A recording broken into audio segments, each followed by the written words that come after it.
പ്രധാനമന്ത്രി ആവാസ് യോജന പദ്ധതി പ്രകാരം ഇടുക്കിയിലെ കരുണാപുരം ഗ്രാമപഞ്ചായത്തിൽ 178 വീടുകളുടെ നിർമ്മാണം നടക്കുകയാണ്.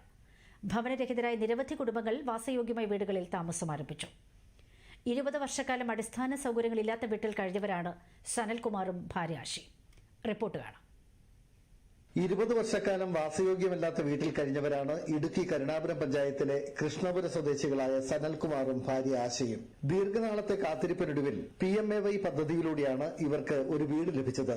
PM കിസാൻ സമ്മാൻ പദ്ധതിയുടെ ആനുകൂല്യവും ലഭിക്കുന്ന സനൽകുമാറിന് കേന്ദ്ര പദ്ധതിയിലൂടെ ഒരു വീട് കൂടി ലഭിച്ചത് ഏറെ സന്തോഷകരമായി. മനോഹരമായ ഒരു വീട് പൂർത്തിയാക്കി അതിൽ താമസം ആരംഭിക്കാൻ ഇവർക്കിപ്പോൾ കഴിഞ്ഞു. ഞങ്ങളൊരു 10-15 വർഷമായിട്ട് വാസയോഗ്യമല്ലാത്തൊരു വീട്ടിലാണ് താമസിച്ചുകൊണ്ടിരുന്നത്. അങ്ങനെ നമ്മുടെ മെമ്പർ മുഖാന്തരം കരുണാപുരം പഞ്ചായത്തിൽ PMAYയുടെ പദ്ധതി പ്രകാരം ഞങ്ങൾക്കൊരു വീട് കിട്ടി. ഇപ്പോൾ ഞങ്ങൾ ഈ വീട് വെച്ച് വളരെ സന്തോഷകരമായിട്ട് ജീവിക്കുന്നു.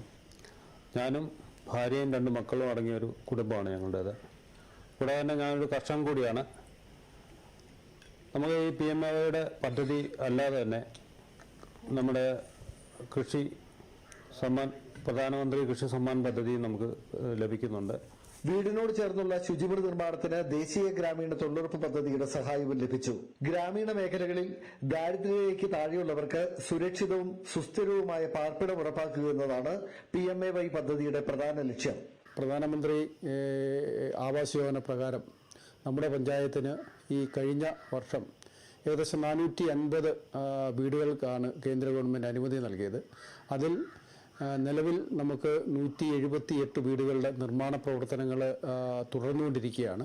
ഈ വാർഡിൽ 25ഓളം വീടുകളുടെ നിർമ്മാണം നടന്നുകൊണ്ടിരിക്കുന്നു. ഭവനരഹിതർക്കും ജീർണാവസ്ഥയിലുള്ള വീടുകളിൽ കഴിയുന്നവർക്കും അടിസ്ഥാന സൗകര്യങ്ങളോട് കൂടിയ വീടുകൾ നിർമ്മിച്ചു നൽകുന്ന പ്രധാനമന്ത്രി ആവാസ് യോജനയിലൂടെ കരുണാപുരം പഞ്ചായത്തിൽ നിരവധി വീടുകളാണ് പൂർത്തിയായത്.